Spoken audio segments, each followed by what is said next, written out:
Hello everyone. कि उत्तर प्रदेश में कौन कौन से मौसम हैं और जो मॉनसून है वो उत्तर प्रदेश में किस तरह आता है।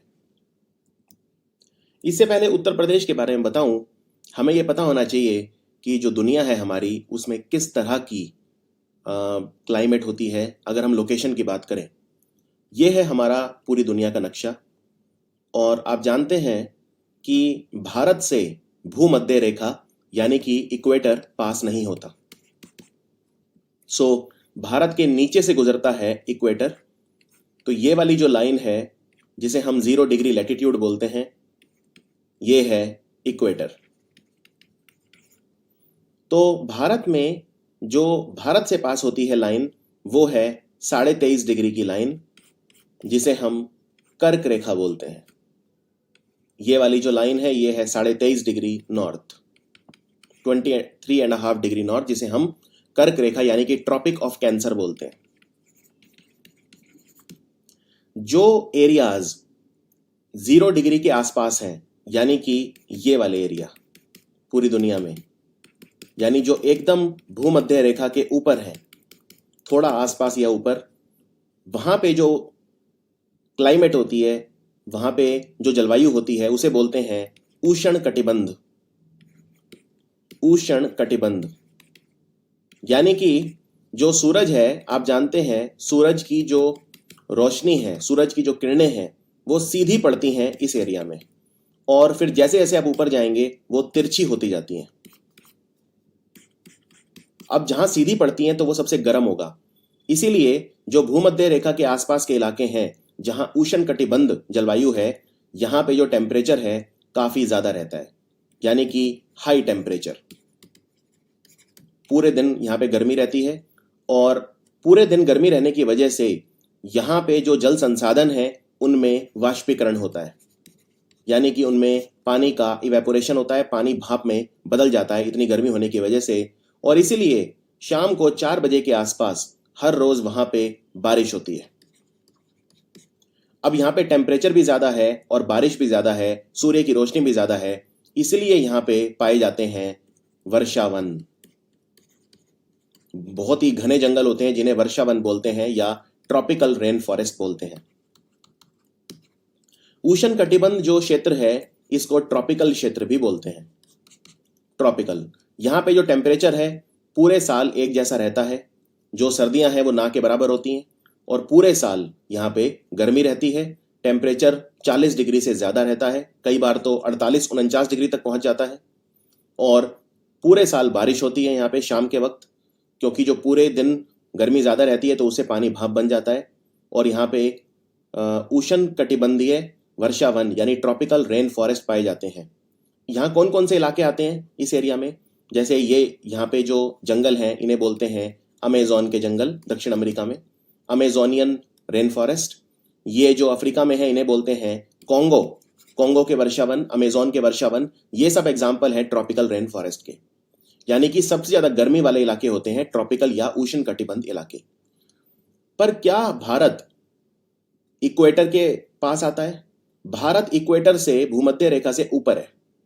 भारत भूमध्य रेखा से ऊपर है, और जो दक्षिण भारत है यहाँ पे थोड़ी थोड़ी हमें उष्ण कटिबंधीय जलवायु देखने को मिल सकती है, बिल्कुल नीचे की तरफ, क्योंकि ये भूमध्य रेखा के पास है। लेकिन अब अगर हम उत्तर प्रदेश की बात कर रहे हैं, जो इलाका मैं इस डायग्राम में पीले रंग में दिखा रहा हूं आपको, ये है उपोष्ण कटिबंध। उपोष्ण कटिबंध क्या होता है?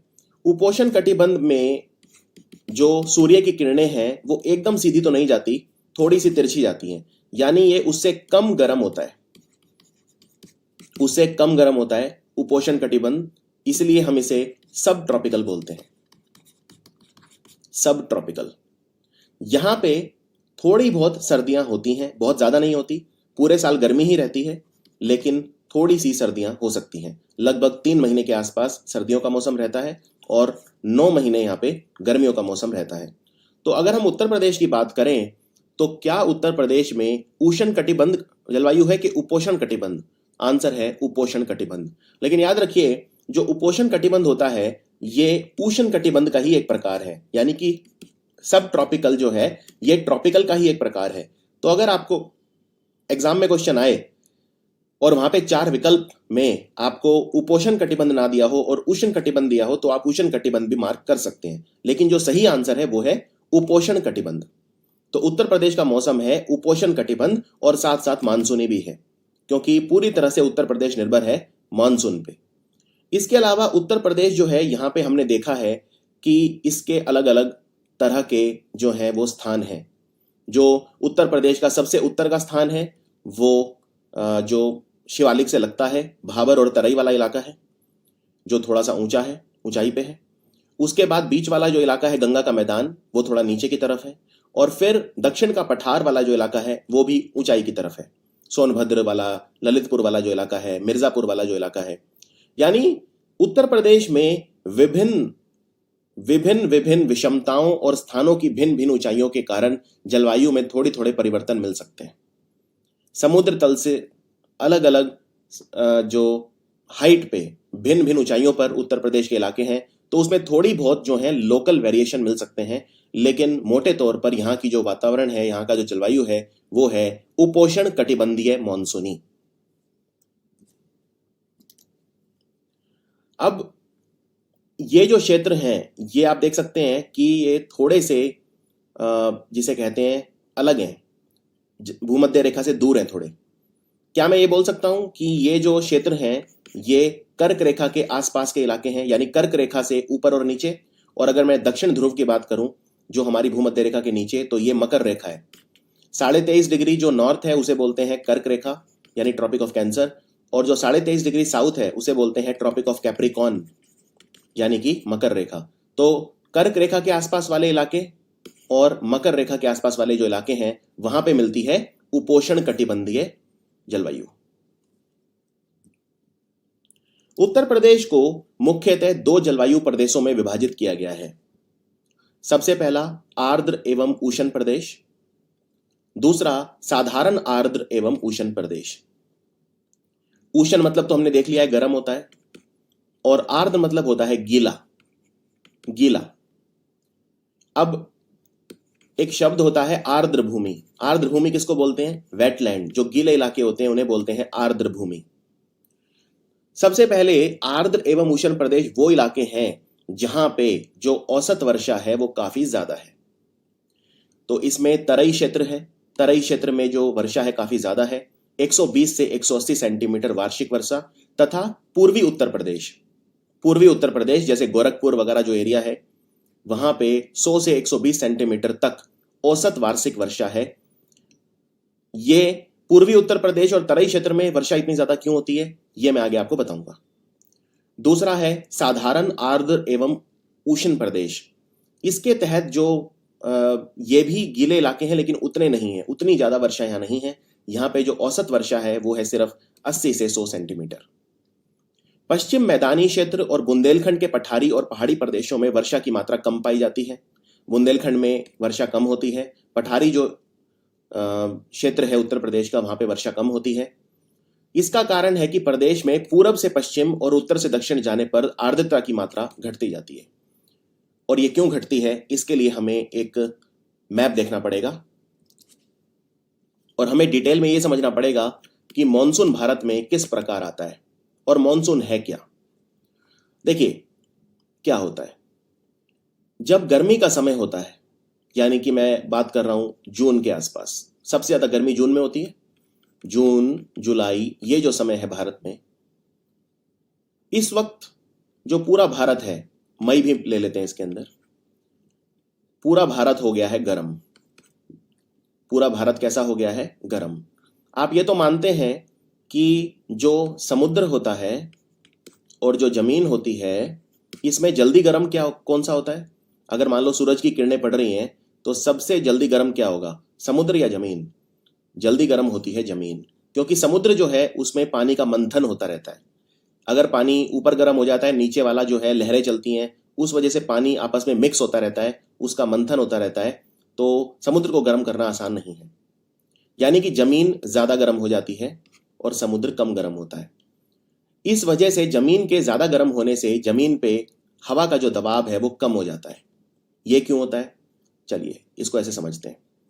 ये देखो, ये एक जमीन है, ठीक है, और ये काफी गर्म हो गई है। मान लो जमीन का जो टेम्परेचर है वो 50 डिग्री हो गया है, ठीक है, 50 डिग्री। अब जमीन गर्म हो गई तो जमीन के जो ऊपर वाली हवा है, जमीन के जो ऊपर हवा चल रही है, क्या वो भी गर्म नहीं हो जाएगी? बिल्कुल, क्योंकि जमीन गर्म है और ये जमीन से लग रही है बार बार हवा, तो ये हवा भी गर्म हो जाएगी। जब भी हवा गर्म हो जाती है तो वो हल्की हो जाती है, ठीक है, जब भी हवा गर्म हो जाती है तो वो हल्की हो जाती है। जब ये हवा हल्की हो जाएगी तो ऊपर की तरफ जाएगी। ठीक उसी प्रकार जिस तरह कोई गुब्बारा होता है, अगर हम उसमें हल्की गैस डाल देते हैं तो वो ऊपर की तरफ जाता है गुब्बारा। हल्की चीज हमेशा ऊपर की तरफ जाती है, भारी चीज हमेशा धरती की तरफ आती है। अब ये हल्की हो जाएगी हवा, तो यहां से ऊपर की तरफ जाएगी। अब जब ये हवा ऊपर की तरफ जाएगी तो यहां पे हवा की कमी हो जाएगी, यानी धरती की जो सतह है जो गर्म है उसके ऊपर हवा की कमी हो जाएगी, क्योंकि हवा ऊपर की तरफ चली जाएगी, इसीलिए यहां पे हवा का दबाव कम हो जाएगा। समझ में आया? यानी जब जमीन काफी गर्म हो जाती है तो वहां पे हवा का दबाव कम हो जाता है, और इसके कंपैरिजन में समुद्र उतना गर्म नहीं हो पाता, यानी जमीन के कंपैरिजन में समुद्र पे हवा का दबाव जो है वो ज्यादा रहता है। समुद्र भी गर्म होता है लेकिन उतना गर्म नहीं होता जितना जमीन होती है, इसीलिए समुद्र में हवा का दबाव होता है ज्यादा और धरती पे हवा का दबाव होता है कम। और आप जानते हैं कोई भी चीज जब फ्लो करती है, कोई भी चीज, तो ज्यादा दबाव से कम दबाव की तरफ जाती है, ज्यादा दबाव से कम दबाव की तरफ जाती है। भारत की जो जमीन है, ज्यादातर भारत की, खासकर उत्तर भारत की जो जमीन है, और जो दक्षिण भारत में भी, उत्तर भारत में भी जो जमीन है वो काफी गर्म हो चुकी है। इस वक्त गर्मी बहुत ज्यादा है, और इस वजह से यहाँ पे जो हवाएं हैं कम दबाव होने के कारण खींची चली आती हैं। अब ये हवाएं कहाँ से आती हैं? यहाँ पे ये जो हवाएं हैं इन्हें ही मॉनसून कहा जाता है। और जब ये हवाएं आती हैं ये भूमध्य रेखा की तरफ से आती हैं, नीचे से आती हैं भारत की तरफ, और जब ये हिंद महासागर और अरब सागर के ऊपर से गुजरती हैं तो इनमें नमी आ जाती है, क्योंकि समुद्र के ऊपर वाष्पीकरण हो रहा होता है। तो समुद्र के ऊपर जो हवाएं जब चलती हैं तो नमी ले लेती हैं, और इनमें बारिश कराने की क्षमता बहुत ज्यादा होती है। तो ये 1 जून के आसपास ये टकराती हैं भारत के पश्चिम घाट पर, पश्चिम घाट के जो पहाड़ है वहां पे टकराती हैं और भारी बारिश होती है। अब एक बात आपको समझने वाली ये है कि भारत में जो इतनी ज्यादा बारिश है, सबसे ज्यादा बारिश भारत में कहाँ होती है? तो सबसे ज्यादा बारिश होती है पश्चिम तट पर, यानी वेस्टर्न घाट, वेस्टर्न कोस्ट, और जो नॉर्थ ईस्ट का इलाका है ये। इसके अलावा जो मॉनसून है, जो मॉनसून है वो सीधे यहां आके टकराता है, यानी पश्चिम तट पे, इसलिए बहुत भारी मात्रा में बारिश होती है। जैसे कर्नाटक का इलाका है, महाराष्ट्र है, कर्नाटक है, गोवा है, केरल है, यहाँ पे बहुत ज्यादा बारिश होती है जून के महीने में। जून से स्टार्ट हो जाती है और फिर जून, जुलाई, अगस्त, सितंबर तक चलती है। और ये जो इलाका है नॉर्थ ईस्ट का, यहाँ पे भी बहुत ज्यादा बारिश होती है, बहुत ज्यादा, इसलिए क्योंकि जो मॉनसून है वो सीधा यहाँ से आके टकराता है नॉर्थ ईस्ट में, और बंगाल की खाड़ी के ऊपर से जब मॉनसून की हवाएं जाती हैं तो और ज्यादा नमी पिक कर लेती हैं। इसलिए आप देखेंगे मेघालय में जो खासी, गारो, जयंतिया की पहाड़ियां हैं, यहाँ पे बहुत ज्यादा बारिश होती है। इनफैक्ट मेघालय में एक जगह है चेरापूंजी, जहाँ पे भारत में सबसे ज्यादा बारिश होती है, और जो रिकॉर्ड है सबसे ज्यादा बारिश का वो रिकॉर्ड किया गया है चेरापूंजी के थोड़ी दूर एक जगह है जिसको बोलते हैं मौसिन राम। मौसिन राम में आज तक की सबसे ज्यादा वर्षा भारत में रिकॉर्ड की गई है, और वैसे सबसे ज्यादा बारिश होती है चेरापूंजी में। अब देखिए, ये है हमारा दक्षिण भारत, ठीक है, ये हमारा दक्षिण भारत है। जो मॉनसून है वो इस तरह से आता है, इसकी जो डायरेक्शन है वो ऐसे है, यानी ये दक्षिण और पश्चिम की तरफ से आ रहा है। इसे बोलते हैं साउथ वेस्ट मॉनसून, यानी कि दक्षिण पश्चिम मॉनसून। और ये मॉनसून, इसकी 2 शाखाएं होती हैं, एक जो अरब सागर के ऊपर से आ रही है और एक जो बंगाल की खाड़ी की तरफ से आ रही है। अब यहां पे आप ये डायरेक्शन देखो, ये वाली जो एरो हैं जो पश्चिम तट से टकरा रहे हैं, इसको थोड़ा साफ कर देता हूं। ये वाले जो एरो हैं जो पश्चिम तट से टकरा रहे हैं, ये वाली जो हवाएं हैं ये अरब सागर के ऊपर से आ रही हैं, यानी कि ये दक्षिण भारत है, ठीक है। तो एक तो मॉनसून यहां टकरा रहा है ऐसे, और एक यहां से सीधा निकल जाता है, ये है साउथ वेस्ट मॉनसून यानी दक्षिण पश्चिम मॉनसून, और ये कुछ सीधा निकल जाएगा। तो उत्तर प्रदेश में बारिश किसकी वजह से होती है? ये जो इधर आके टकरा रहा है इसकी वजह से, या ये जो सीधा निकल जा रहा है इसकी वजह से? देखिए, जो यहां के टकरा रहा है ये तो यहां पश्चिम घाट के पहाड़ है, इनसे टकराएगा और यहीं पे बारिश करेगा, ठीक है। तो इससे उत्तर प्रदेश में ज्यादा बारिश नहीं होती है। उत्तर प्रदेश में बारिश होती है जो बंगाल की खाड़ी की तरफ से जा रहा है, यानी कि इसकी भी दो शाखाएं हैं मॉनसून की, दक्षिण पश्चिम मॉनसून की दो शाखाएं हैं, एक अरब सागर वाली शाखा और दूसरी बंगाल की खाड़ी वाली शाखा। तो ये वाली जो शाखा है ये सिर्फ पश्चिम जो भारत का तट है वहां पे बारिश करवाती है, लेकिन जो बंगाल की खाड़ी वाली शाखा है जो सीधा निकल जाती है बिना कहीं टकराए, ये सीधी टकराती है जाके मेघालय के पहाड़ों में, खासी, गारो, जयंतिया की पहाड़ियां और जो हमारे उत्तर पूर्वी हिमालय है वहां जाके टकराती है। भारत के नॉर्थ ईस्ट में काफी भारी बारिश होती है इनसे, और उसके बाद इनमें से ये पश्चिम की तरफ घूम जाती हैं। तो आप ये देख रहे हो बंगाल की खाड़ी की तरफ ये हवाएं जा रही हैं, मानसून की हवाएं, और फिर ये घूम जा रही हैं उत्तर प्रदेश की तरफ। यानी कि बंगाल की खाड़ी जो है, बंगाल की खाड़ी की तरफ से मानसून उत्तर प्रदेश में पहुंचता है, यानी कि पूर्व की तरफ से पहुंचता है, इसीलिए इसे बोलते हैं पूर्वा। तो उत्तर प्रदेश में अगर मैं पूछूं कि बारिश कौन से मानसून की वजह से होती है, तो आंसर है दक्षिण पश्चिम मानसून की बंगाल की खाड़ी की शाखा। बंगाल की खाड़ी की जो शाखा है कौन से मानसून की? दक्षिण पश्चिम। तो उत्तर प्रदेश में लगभग 80% जो बारिश है वो दक्षिण पश्चिम मानसून के बंगाल की खाड़ी की शाखा की तरफ से होती है। ये बंगाल की खाड़ी के जब ऊपर से जाती है तो इसमें और नमी आ जाती है और फिर ये उत्तर प्रदेश की तरफ जाती है। पर क्या उत्तर प्रदेश में जो बारिश है वो उतनी ही होगी जितनी नॉर्थ ईस्ट में होगी? नहीं, उतनी नहीं होगी, क्योंकि सबसे पहले ये नॉर्थ ईस्ट में जाएगी, उत्तर पूर्व में जाएगी बंगाल की खाड़ी की शाखा, और वहां पे बारिश करवाएगी। तो उस वक्त इसमें नमी ज्यादा रहती है। जब तक ये उत्तर प्रदेश पहुंचती है इसमें नमी उतनी नहीं रहती, फिर भी काफी रहती है लेकिन उतनी ज्यादा भी नहीं रहती। इसीलिए उत्तर पूर्वी और पश्चिम तट से कम बारिश होती है उत्तर प्रदेश में, पर फिर भी काफी होती है। अब सबसे इंपॉर्टेंट चीज समझने वाली ये है, अगर ये उत्तर प्रदेश है यहाँ पे, ठीक है, मैं इसको यहाँ पे दिखाता हूं, ये उत्तर प्रदेश है, ठीक है। अब ये पूर्व की तरफ से आ रही है, तो सबसे ज्यादा जो बारिश है वो कहाँ होगी? उत्तर प्रदेश के पूर्व में होगी, ठीक है, और पश्चिम में कम होती जाएगी। अगर हम पश्चिम और पूर्व के हिसाब से देखें, ये है पूर्व यानी ईस्ट और ये है पश्चिम यानी वेस्ट। तो पहले मानसून क्योंकि पूर्व में पहुंच रहा है, सबसे बाद में पश्चिम में पहुंचता है, इसीलिए पश्चिम में सबसे कम बारिश होगी और पूर्व में सबसे ज्यादा होगी। लेकिन अगर हम उत्तर और दक्षिण की बात करें तो अब आप जानते हो उत्तर में भाबर और तराई है, यानी जो शिवालिक के पहाड़ है वो वाला एरिया है। तो जो हवाएं हैं उन्हें टकराने के लिए भी तो कुछ चाहिए। जब नमी वाली जो हवाएं हैं, मानसून जिन्हें कहा जाता है, वो पहाड़ से टकराएंगी तो वहीं बारिश कर देंगी। तो तराई और भाबर में जबरदस्त बारिश होती है। इनफैक्ट तराई में उत्तर प्रदेश में सबसे ज्यादा बारिश होती है और तराई के बाद पूर्वी उत्तर प्रदेश में सबसे ज्यादा बारिश होती है। और तराई से जितना आप दूर जाओगे, यानी जितना दक्षिण की तरफ जाओगे, उतनी वर्षा कम होती जाएगी। यानी कि जो बुंदेलखंड का इलाका है जो सबसे दक्षिण में है, बुंदेलखंड बागेलखंड का जो पठार है, वहां पे बारिश सबसे कम होती है, इसीलिए वहां पे कृषि पनप नहीं पाई है। तो ये आपको मानसून समझ में आ गया? एक बार फटाफट बता देता हूं। गर्मियों में हमारा जो भारत की जमीन है वो काफी गर्म हो जाती है, समुद्र उतना गर्म नहीं हो पाता, इसीलिए हवा का दबाव जो जमीन है वहां पे काफी कम हो जाता है।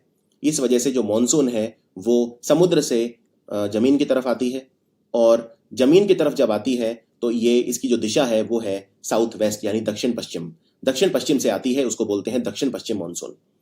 दक्षिण पश्चिम मानसून आके टकराती है पश्चिमी तट पर, पश्चिम घाट जो पहाड़ है वहां पे, वेस्टर्न घाट्स, और कुछ सीधी निकल जाती है। जो सीधी निकलती है वो नॉर्थ ईस्ट यानी उत्तर पूर्व में बहुत तेज बारिश करवाती है और फिर वो उत्तर प्रदेश की तरफ जाती है। इसे पूर्वा कहा जाता है क्योंकि पूर्व से आ रही है, बंगाल की खाड़ी की तरफ से आ रही है। और जो पश्चिम तट पे करवाती है वो बहुत भारी बारिश करवाती है पश्चिम तट पर। उत्तर प्रदेश में मानसून पूर्व की तरफ से घुसता है, इसीलिए जो पूर्वी उत्तर प्रदेश है, जैसे गोरखपुर में उत्तर प्रदेश में सबसे ज्यादा वर्षा होती है। अगर पूछें कि कौन सा ऐसा उत्तर प्रदेश का जिला है जहां पे सबसे ज्यादा वर्षा होती है, तो आंसर है गोरखपुर, क्योंकि वो बिल्कुल पूर्व में है और पूर्व से ही मानसून घुसता है। और जैसे जैसे पश्चिम में जाओगे जो बारिश है वो कम होती जाएगी। अगर उत्तर और दक्षिण की बात करें तो ये मानसून जाके उत्तर में टकराती हैं शिवालिक की पहाड़ियों से, और भाबर और तराई का जो उत्तर प्रदेश का सबसे उत्तर वाला एरिया है वहां पे भी भारी बारिश होती है। तो मानसून आपको समझ में आ गया। अब एक बात और समझने वाली है, यहाँ पे जो मानसून है एक बार जब वो यहां टकरा जाती है तो पश्चिम की तरफ भी जाती है और वापस भी लौटती है। ठीक है, वापस भी लौटती है। जब वापस लौटती है तो उसकी दिशा क्या होगी? बिल्कुल दक्षिण पश्चिम के उल्टा, यानी कि नॉर्थ ईस्ट। तो उसे बोलते हैं नॉर्थ ईस्ट मानसून, क्योंकि ये नॉर्थ ईस्ट से वापस आ रहा है। ये अब उत्तर और पूर्व से आ रही है। तो दक्षिण पश्चिम मानसून और उत्तर पूर्वी मानसून, दो तरह का मानसून भारत में आता है। और ये उत्तर पूर्वी मानसून जब वापस आता है तो वापस आते वक्त बंगाल की खाड़ी के ऊपर से फिर से ये नमी पकड़ लेता है, यहां से मॉइस्चर पिकअप कर लेता है और भारी बारिश करवाता है तमिलनाडु में, खासकर चेन्नई में। तो जो चेन्नई में जो फ्लड्स आते हैं, चेन्नई में जो बाढ़ आती है, वो किस समय आती है? वो आती है नवंबर दिसंबर के समय, क्योंकि जो जब ये मानसून लौटता है तो नवंबर दिसंबर का समय आता है, और जब ये मानसून जाता है तो जून जुलाई अगस्त सितंबर ये समय चल रहा होता है। ये क्लियर है आपको? तो उत्तर प्रदेश में जो वर्षा होगी वो इसी समय होगी, जून जुलाई। जून में भी नहीं, क्योंकि 1 जून के आसपास तो वो यहीं पहुंचता है दक्षिण में, तो और थोड़ा सा आगे कर लो, यानी कि उत्तर प्रदेश में जो एक औसत डेट है वो है 22 जून। ये एग्जाम में आया था एक बार क्वेश्चन कि उत्तर प्रदेश में मानसून कब पहुंचता है, तो जून के अंत में पहुंचता है, और 22 जून के आसपास हम एक्सपेक्ट करते हैं कि उत्तर प्रदेश में हर साल मानसून पहुंचता है। और फिर जुलाई में भी काफी वर्षा उत्तर प्रदेश में, ये सिलसिला चलता रहता है। और बाद में जब मानसून वापस आता है तो नवंबर दिसंबर का समय होता है। तो भारत में चेन्नई में जो बारिश होती है वो नॉर्थ ईस्ट यानी उत्तर पूर्वी मानसून की वजह से होती है, और पश्चिम घाट और उत्तर पूर्वी राज्यों में जो बारिश होती है वो दक्षिण पश्चिम मानसून की वजह से होती है। उत्तर प्रदेश में भी जो बारिश होती है वो दक्षिण पश्चिम मानसून की वजह से होती है, लेकिन दक्षिण पश्चिम की अरब सागर वाली शाखा नहीं, बंगाल की खाड़ी वाली शाखा जिसे पूर्वा कहा जाता है, उसकी वजह से होती है। सो ये वही है जो लिखा है। मॉनसून शब्द जो है, मॉनसून मूलतः हिंद महासागर यानी इंडियन ओशियन और अरब सागर की ओर से भारत के दक्षिण पश्चिम तट पर आने वाली हवाओं को कहा जाता है, जो भारत, पाकिस्तान, बांग्लादेश आदि में भारी वर्षा कराती है। ये ऐसी मौसमी पवन होती है जो दक्षिण एशिया क्षेत्र में जून से सितंबर तक प्राय 4 माह सक्रिय रहती है। मॉनसून शब्द का प्रथम प्रयोग बंगाल की खाड़ी और अरब सागर से चलने वाली बड़ी मौसमी हवाओं के लिए किया गया था, जो दक्षिण पश्चिम से चलकर इस क्षेत्र में भारी वर्षाएं लाती है। यह है भारत में मॉनसून। एशिया और यूरोप का विशाल भूभाग, जिसका एक हिस्सा भारत भी है, ग्रीष्म काल में गर्म होने लगता है। यह वही लिखा है जो मैंने समझाया है, एक बार इसको दोबारा पढ़ लेते हैं। इसके कारण इसके ऊपर की हवा गर्म होकर उठने और बाहर की ओर बहने लगती है। पीछे रह जाता है कम वायु दबाव वाला एक विशाल प्रदेश। यह प्रदेश अधिक वायु दाब वाले प्रदेशों से वायु को आकर्षित करता है। अधिक वायु दाब वाला एक बहुत बड़ा हिस्सा भारत को घेरने वाले महासागरों के ऊपर मौजूद रहता है, क्योंकि सागर स्थल भागों जितना गर्म नहीं हो पाता है, यानी जमीन से ज्यादा गर्म नहीं हो पाता है समुद्र, और इसीलिए उसके ऊपर वायु का घनत्व अधिक रहता है। समुद्र के ऊपर वायु ज्यादा रहती है, हाई प्रेशर, ज्यादा दबाव रहती है, और फिर वो जमीन की तरफ बहने लगती है। उच्च वायु दाब वाले सागर से हवा मानसून पवनों के रूप में जमीन की ओर बह चलती है। दक्षिण पश्चिमी मानसून भारत के ठेठ दक्षिणी भाग में जून 1 को पहुंचता है, यानी पश्चिम तट पे पहुंचता है हमारे। साधारणतः मानसून केरल के तटों पर जून महीने के प्रथम 5 दिनों में प्रकट होता है। यहां से वह उत्तर की ओर बढ़ता है और भारत के अधिकांश भागों पर जून के अंत तक पूरी तरह छा जाता है, यानी कि जून के अंत में उत्तर प्रदेश तक पहुंचेगा, यानी 22 जून के आसपास पहुंचेगा। अरब सागर से आने वाली पवन उत्तर की ओर बढ़ते हुए 10 जून तक मुंबई पहुंचती है। इस प्रकार तिरुवनंतपुरम से मुंबई तक का सफर वे 10 दिन में बड़ी तेजी से पूरा करती हैं। इस बीच बंगाल की खाड़ी के ऊपर से बहने वाली पवन, यानी जिसे पूर्वा कहते हैं, उसकी प्रगति भी कुछ कम आश्चर्यजनक नहीं होती। यह पवन उत्तर की ओर बढ़कर बंगाल की खाड़ी के मध्य भाग से दाखिल होती है और बड़ी तेजी से जून के प्रथम सप्ताह तक असम में फैल जाती है। असम, मिजोरम, मेघालय, ये जो एरिया है। हिमालय रूपी विघ्न के दक्षिणी छोर को प्राप्त करके यह मानसूनी धारा पश्चिम की ओर मुड़ जाती है, यानी उत्तर प्रदेश की ओर मुड़ जाती है। इस कारण इसके आगे की प्रगति म्यांमार की ओर ना होकर गंगा के मैदानों की ओर होती है। जो उत्तर प्रदेश के गंगा के मैदान है वहां पे भी पहुंचती हैं ये। मानसून कोलकाता शहर में मुंबई से कुछ दिन पहले पहुंच जाता है। मध्य जून तक अरब सागर में बहने वाली हवाएं सौराष्ट्र, कच्छ एवं मध्य भारत के प्रदेशों में फैल जाती हैं। इसके पश्चात बंगाल की खाड़ी वाली पवन और अरब सागर वाली पवन पुनः एक धारा में सम्मिलित हो जाती है। पश्चिमी उत्तर प्रदेश, हरियाणा, पंजाब, पूर्वी राजस्थान आदि बचे हुए प्रदेश 1 जुलाई तक बारिश की पहली बौछार अनुभव करते हैं। अब देखिए यहां ये क्या कहना चाह रहा है। जो उत्तर प्रदेश है वहां पे हम 22 जून के आसपास एक्सपेक्ट कर रहे हैं कि मानसून आ जाएगा, ठीक है, और ये पूर्वी उत्तर प्रदेश में आएगा क्योंकि मानसून पहले पूर्व में घुसता है। पश्चिम में पहुंचते पहुंचते जुलाई का पहला हफ्ता हो जाएगा। तो पश्चिम उत्तर प्रदेश में एक तो बारिश बहुत कम होगी और एक काफी लेट भी होगी। अब देखिए ये मॉनसून आया, ठीक है, पूर्व में और पश्चिम की तरफ गया। यानी उत्तर प्रदेश में अगर मैं पूछूं सबसे कम बारिश वाले इलाके कौन से होंगे, तो आंसर है पश्चिम उत्तर प्रदेश और दक्षिणी पठार, और सबसे ज्यादा बारिश तराई और पूर्वी उत्तर प्रदेश। अब आपको एकदम क्लियर हो जाना चाहिए। अब यहां पे आप देखो, ये जो जलवायु है वो बताइए किस तरह की है, और ये पूरा उत्तर प्रदेश देख लो नीले रंग में है, और नीले रंग की जलवायु है ह्यूमिड सब ट्रॉपिकल। सब ट्रॉपिकल मतलब उपोष्ण कटिबंधीय, और ह्यूमिड मतलब मानसूनी, नमी वाली। तो क्लियर हो गया आपको। और ये कैसी है, ये हरे रंग में, हरे रंग में कैसी होगी, उष्ण कटिबंधीय ट्रॉपिकल, क्योंकि बहुत ज्यादा बारिश है। बहुत ज्यादा बारिश कहां होती है, भूमध्य रेखा के आसपास, जहां ट्रॉपिकल होती है। तो भारत में जो ट्रॉपिकल क्लाइमेट है उष्ण कटिबंधीय, वो सिर्फ पश्चिमी घाट पर मिलती है, पश्चिमी तट पर। यहां पे आप बारिश देख सकते हो। तो ये जितना ज्यादा रंग गहरा होगा उतनी ही ज्यादा बारिश है, ठीक है। अब आप देख सकते हो राजस्थान में बारिश बिल्कुल नहीं है। सवाल ये, राजस्थान में बारिश क्यों नहीं होती, क्योंकि देखो दक्षिण पश्चिम जो मानसून है वो टकराया, ठीक है। टकराने के बाद सारी नमी तो यहीं खो दी, उसके बाद राजस्थान में गया। जब तक राजस्थान में पहुंचता है तब तक उसमें नमी नहीं रहती। और दूसरी बात यह है कि राजस्थान में जो पहाड़ियां हैं, अरावली की पहाड़ियां, उनकी दिशा वही है जो हवा के बहने की है, तो टकरा नहीं पाती वो यहाँ पे। जैसे फॉर एग्जाम्पल, अगर कोई हवाएं यहां से आ रही हैं तो पर्वत उनके सामने इस तरह से होना चाहिए, तभी तो टकराएंगी। अगर पर्वत पैरेलल है तो कैसे टकराएंगी, अगर ये हवाएं चल रही हैं और पहाड़ भी इनके पैरेलल दिशा में है तो वो कैसे टकराएंगी, तो बिना टकराए निकल जाती हैं। तो राजस्थान में बारिश बहुत कम होती है, क्योंकि राजस्थान में जो बारिश होती है वो दक्षिण पश्चिम मानसून की अरब सागर वाली शाखा की वजह से होती है, लेकिन जब तक वो राजस्थान पहुंचती है उनमें नमी नहीं रहती। और इसीलिए गुजरात का जो पश्चिमी इलाका है, कच्छ वगैरह का, वहां पे भी बारिश बिल्कुल भी नहीं होती। अब आप उत्तर प्रदेश में देख सकते हो, ये वाला और ये वाला जो इलाका है ये तो तराई है, ये जो पट्टी है ऊपर नेपाल के बिल्कुल पास, ये तराई है, ठीक है, और ये पूर्वी उत्तर प्रदेश है। तो तराई और पूर्वी उत्तर प्रदेश में जो बारिश है वो ज्यादा है, 100 से 150 दिया हुआ है यहाँ पे, और जो बाकी है वो कम है, यानी कि ये 50 से 100 वाला इलाका है ज्यादातर। और जैसे जैसे आप इधर जाओगे पश्चिम उत्तर प्रदेश में और कम होता जाएगा।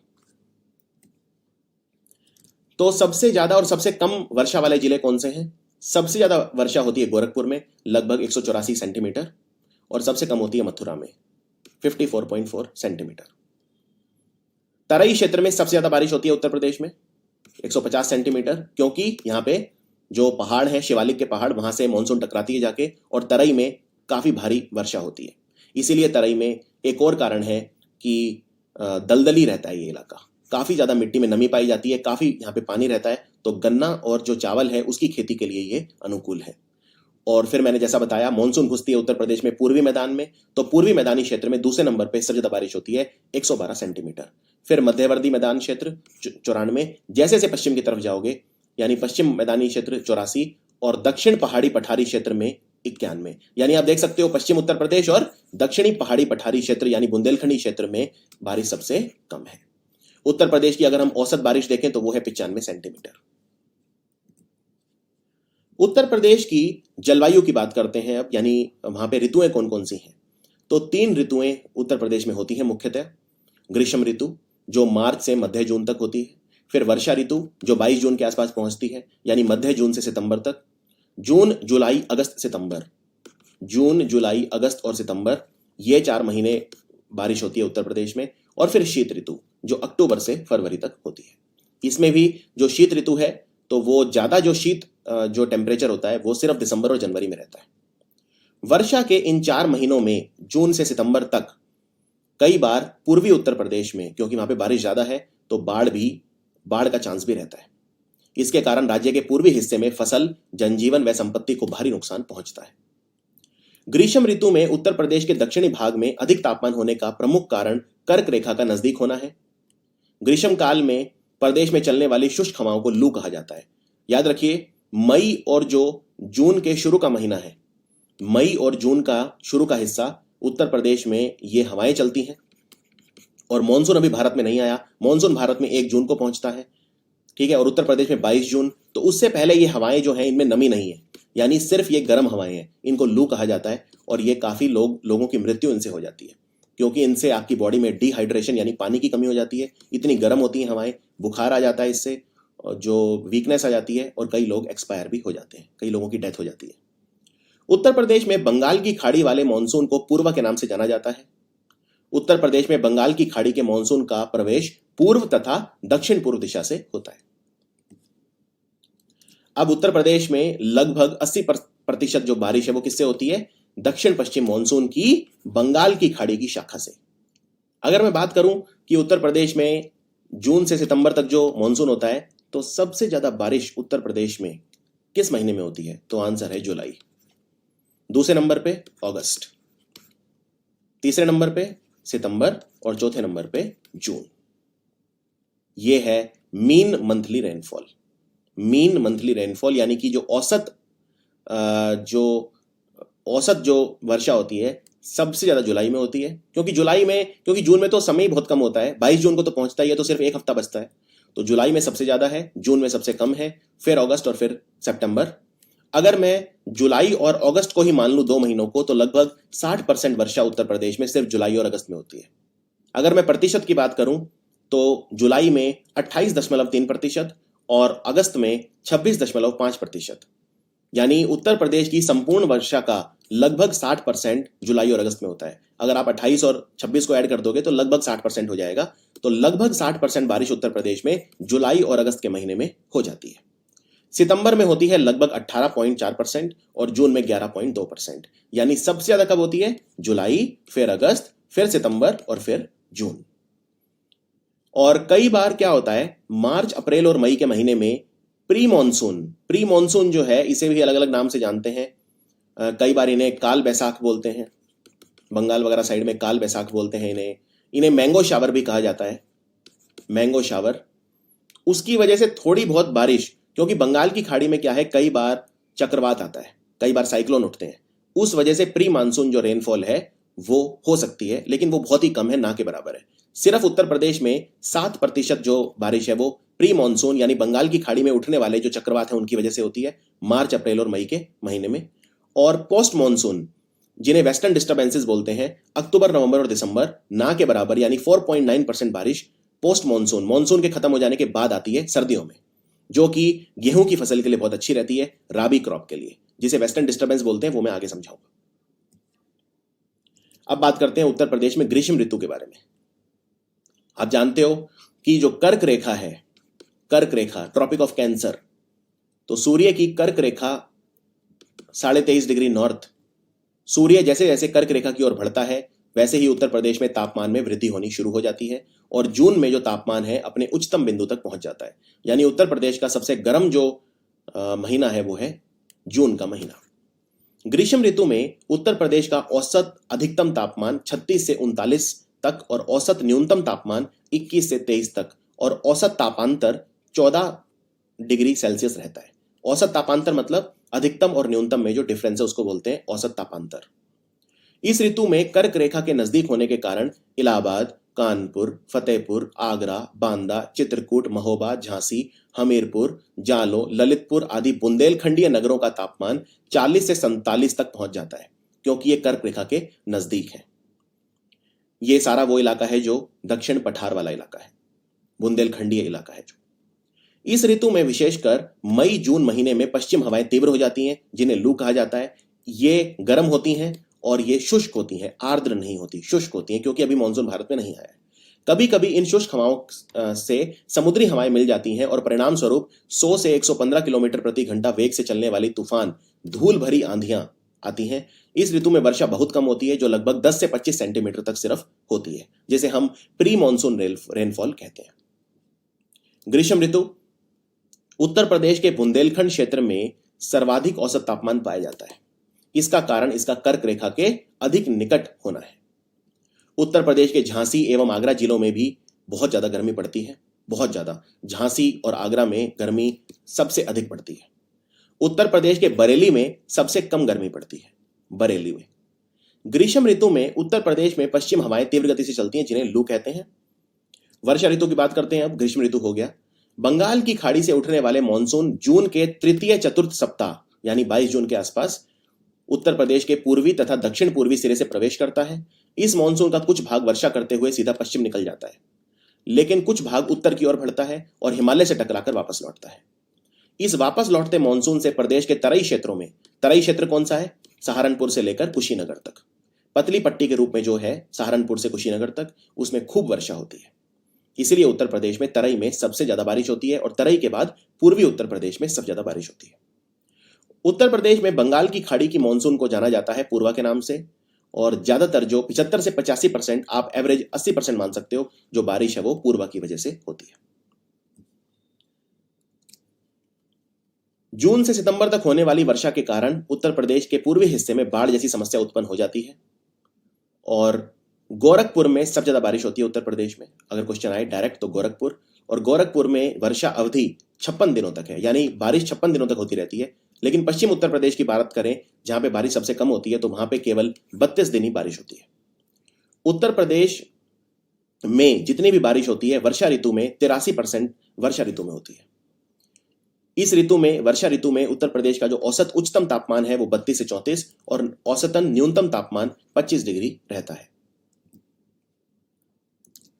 उत्तर प्रदेश की जो नदियां हैं उनमें सबसे ज्यादा जो पानी है, अधिकतम जल का प्रवाह मानसून के दौरान ही रहता है क्योंकि बारिश रहती है। उत्तर प्रदेश की अधिकांश मानसूनी वर्षा दक्षिण पश्चिम मानसून की बंगाल की खाड़ी की मानसून शाखा से प्राप्त होती है और 75 से 80%, कई बार 85%, 80 मान के चलते हैं हम, ठीक है। उत्तर प्रदेश में दक्षिण पश्चिम मानसून के अरब सागर मानसून शाखा जो है उससे नाम मात्र की वर्षा होती है। मैंने आपको बताया था दक्षिण पश्चिम मानसून 2 शाखाएं होती हैं, बंगाल की खाड़ी वाली शाखा और अरब सागर वाली। तो अरब सागर वाली शाखा से उत्तर प्रदेश में बारिश नहीं होती है, ना के बराबर। हाँ, लेकिन अरब सागर वाली शाखा से जो दक्षिण पठारी क्षेत्र है उसमें कुछ बारिश हो सकती है। अब बात करते हैं शीत ऋतु की। उत्तर प्रदेश में नवंबर महीने से शीत ऋतु प्रारंभ हो जाती है, यानी अक्टूबर के अंत में, नवंबर के पहले हफ्ते में स्टार्ट हो जाती है शीत ऋतु। जनवरी प्रदेश का सर्वाधिक ठंडा महीना होता है, यानी सबसे ज्यादा बारिश जो होती है वो होती है जुलाई में, सबसे ज्यादा गर्मी होती है जून में, और सबसे ज्यादा जो ठंडा उत्तर प्रदेश में होता है वो जनवरी का महीना होता है। उत्तर प्रदेश में शीत ऋतु में तापमान दक्षिण से उत्तर की ओर कम होता है। मैं रिपीट करता हूं, उत्तर प्रदेश में शीत ऋतु में तापमान दक्षिण से उत्तर की ओर कम होता है क्योंकि उत्तर में जो है वो पर्वत श्रृंखलाओं के पास वाला इलाका है, तो उत्तराखंड वगैरह में बर्फ पड़ती है और इसीलिए जो लखीमपुर खीरी और जो उत्तराखंड से लगे हुए जो इलाके हैं उनमें जो ठंड बहुत ज्यादा रहती है। बुंदेलखंड में ठंड सबसे कम रहती है। उत्तर पश्चिमी जिलों में शीत ऋतु में औसत तापमान अन्य सभी क्षेत्रों से सबसे कम लगभग 10 डिग्री रहता है। उत्तर पश्चिमी जिलों में, यानी जो सहारनपुर, बिजनौर, जो ये वाला इलाका है, इसमें सबसे ज्यादा ठंड रहती है, तो तापमान सबसे कम रहता है। उत्तरांचल में बर्फबारी होने पर इस क्षेत्र में ठंड और अधिक बढ़ जाती है। अब एक और बहुत इंपॉर्टेंट चीज पे बात करते हैं जिसको बोलते हैं पश्चिमी विक्षोभ या वेस्टर्न डिस्टर्बेंस। ये क्या होता है? तो इसके लिए एक डायग्राम दिखाऊंगा आपको। देखिए, वेस्टर्न डिस्टर्बेंस ये होता है कि सर्दियों में, यानी कि नवंबर, दिसंबर और जनवरी के कुछ भाग में जो मेडिटेरेनियन सी है, यानी भूमध्य सागर, इसे बोलते हैं भूमध्य सागर, मेडिटेरेनियन सी। तो जो मेडिटेरेनियन सी है इसमें चक्रवात आते हैं कई, और ये चक्रवात जो यहां पे आते हैं ये हाई प्रेशर के होते हैं, उच्च दबाव के होते हैं। ये समझ में आया? ये उच्च दबाव के होते हैं। और यहां से जो भारत है, भारत अब सर्दियों का टाइम है नवंबर दिसंबर, तो भारत में भी उच्च दबाव होता है, हाई प्रेशर होता है। हमने देखा है गर्मियों में दबाव कम हो जाता है हवा का, लेकिन बात यह है कि भूमध्य सागर, मेडिटेरेनियन जो सी है, इसके आसपास जो दबाव है वो और भी ज्यादा होता है, भारत से भी ज्यादा। हालांकि भारत की जमीन भी ठंडी हो चुकी है अब तक, तो यहां पे भी हवा का दबाव ज्यादा है, लेकिन भूमध्य सागर में और भी ज्यादा है। तो इसके कंपैरिजन में भारत का जो हवा का दबाव है वो कम हो जाता है। समझ में आया? यहां पे भी हवा का दबाव ज्यादा है भूमध्य सागर के आसपास, और भारत में भी हवा का दबाव ज्यादा है, लेकिन भूमध्य सागर में हवा का दबाव और भी ज्यादा है, तो इसलिए भारत में रिलेटिवली कम हो जाता है। यानी भारत एक लो प्रेशर एरिया होता है कंपेयर टू मेडिटेरेनियन सी। इसीलिए यहाँ पे हवाएं आती हैं, और ये हवाएं जब आती हैं तो ये भी नमी लेकर आती हैं अपने साथ, क्योंकि भूमध्य सागर के ऊपर से आ रही हैं, और ये सर्दियों के महीनों में बारिश करवा सकती हैं भारत में। जैसे ये घुसती हैं यहाँ से गुजरात, राजस्थान के एरिया से, कुछ हिमाचल के एरिया से हिमाचल तक जाती हैं, कुछ दिल्ली आती हैं, उत्तर प्रदेश आती हैं, और ये शीत ऋतु में बारिश करवाती हैं। हालांकि ये बारिश उतनी नहीं होती, लेकिन फिर भी शीत ऋतु में हम राबी फसल उगाते हैं, यानी गेहूं वगैरह उगाते हैं, तो उसके लिए ये अत्यंत महत्वपूर्ण है। इनको बोलते हैं पश्चिमी विक्षोभ। तो इसको अब समझ लिया हमने, अब पढ़ लेते हैं।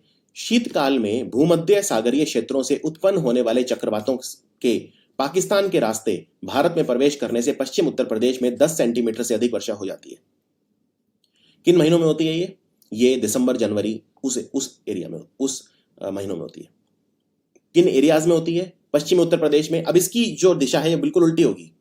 जो मानसून उत्तर प्रदेश में घुसता है वो पूर्व से घुसता है, लेकिन ये पश्चिम से आ रही है तो पहले ये पश्चिमी उत्तर प्रदेश में घुसेंगी। तो ये सबसे पहले पश्चिम उत्तर प्रदेश में घुसेंगी और वहीं पे ये बारिश करवाती हैं 10 सेंटीमीटर के आसपास। उत्तर प्रदेश में राबी की फसल विशेषकर गेहूं के लिए यह तूफान अति आवश्यक होता है। पश्चिमी विक्षोभ, इन चक्रवातों से पूर्वोत्तर क्षेत्र में 7 और पठारी क्षेत्रों में 5 से 7.5 तक वर्षा होती है। यानी अगर मैं पूछूं कि पश्चिमी विक्षोभ या वेस्टर्न डिस्टर्बेंस की तरफ से उत्तर प्रदेश में बारिश सबसे ज्यादा कहां होती है, तो आंसर है पश्चिम उत्तर प्रदेश।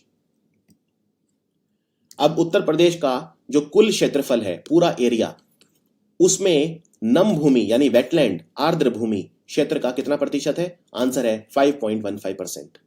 उत्तर प्रदेश का कुल क्षेत्रफल जितना भी है उसमें जो नम भूमि है, जो आर्द्र भूमि है, वो है 5.15%। उत्तर प्रदेश का सबसे ज्यादा नम भूमि क्षेत्र कौन सा है? तो आंसर है सोनभद्र। यह उत्तर प्रदेश का सबसे दक्षिणी जिला भी है और ये उत्तर प्रदेश का वो जिला भी है जिसकी सीमा सबसे ज्यादा राज्यों से लगती है। इसकी सीमा 4 राज्यों से लगती है, बिहार, छत्तीसगढ़, झारखंड और मध्य प्रदेश। उत्तर प्रदेश का सबसे कम नम भूमि क्षेत्र कौन सा है? बागपत और हथरस। बागपत और हथरस, सिर्फ यहां पे 0.18% भाग ही नम भूमि यानी वेटलैंड है। उत्तर प्रदेश से मानसून का प्रत्यावर्तन अक्टूबर के प्रथम सप्ताह से होता है। यानी जो मानसून है उत्तर प्रदेश से कब वापस जाता है? अक्टूबर के प्रथम सप्ताह से। ये थी उत्तर प्रदेश की जलवायु। इसे एक काफी कंसेप्चुअली समझाने का प्रयास किया गया है जिससे आपके कंसेप्ट क्लियर हो और जिससे आप क्वेश्चन अटेम्प्ट कर पाए। याद रखिए, जो अगला लेक्चर होगा, लेक्चर नंबर 21, उसमें मैं उत्तर प्रदेश की मिट्टी पढ़ाऊंगा और उसके साथ साथ आपसे एक्सपेक्टेड क्वेश्चन भी डिस्कस करूंगा।